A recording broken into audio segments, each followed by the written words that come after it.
আপনি কি জানেন ক্লাসের ফার্স্ট বয় এবং আপনার মধ্যে পার্থক্যটা কোথায়? মাত্র 3 মিলিমিটার। হ্যাঁ, আপনি ঠিক শুনছেন।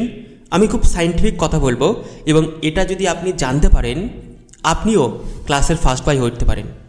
যে ফার্স্ট বয় তার ব্রেন এবং আপনার ব্রেনের ফাংশন সব কিছু এক, কিন্তু একটা জায়গায় আলাদা, সেটা হলো প্রসেসিং ক্ষমতা। আপনার ক্লাসের ফার্স্ট বয় খুব দ্রুত গতিতে প্রসেসিং করতে পারে এবং সেটা আপনি পারেন না। কিন্তু আপনি যদি জানেন কীভাবে প্রসেসিং করতে হয়, কীভাবে ব্রেনকে অ্যাক্টিভ করতে হয় সেই ফার্স্ট বয়ের মতন বা তার থেকেও বেশি, তাহলে আপনিও ফার্স্ট বয় হয়ে উঠতে পারেন এবং তার জন্য 5-10 বছর অপেক্ষা করতে হবে না, মাত্র 6 মাসই সম্ভব হয়। আমি যে টেকনিকটা শেয়ার করব সেটা হলো মিয়ালিন লেয়ারিং প্রোটোকল।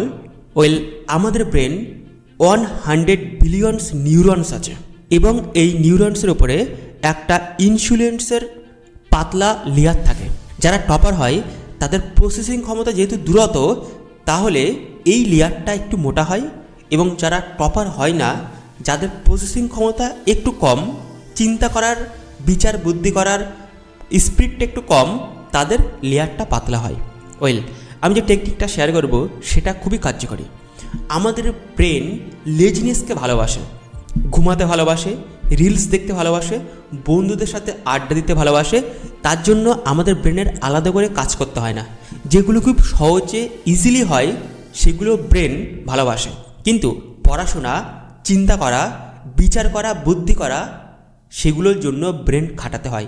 ইভেন আমি যদি আপনাকে একটা উদাহরণ দিই, আপনার ব্রেন অঙ্ক করার থেকে কারোর কথা শুনতে বেশি ভালোবাসে, কারণ অঙ্ক করতে বেশি ব্রেন খাটাতে হয়। কিন্তু যত ব্রেন আমরা খাটাতে পারবো তত ব্রেন অ্যাক্টিভ হয় এবং সেই লেয়ারটা বাড়ে। তাহলে প্রশ্ন উঠতে পারে, কিভাবে আপনার ব্রেনের মধ্যে যে লেয়ারটা নিউরনসের সেটা কিভাবে বাড়াতে পারবেন? পড়াশোনা আর অ্যাভারেজের মতন করলে চলবে না। এতদিন যাভাবে পড়াশোনা করেছিলে সেভাবে পড়লে চলবে না।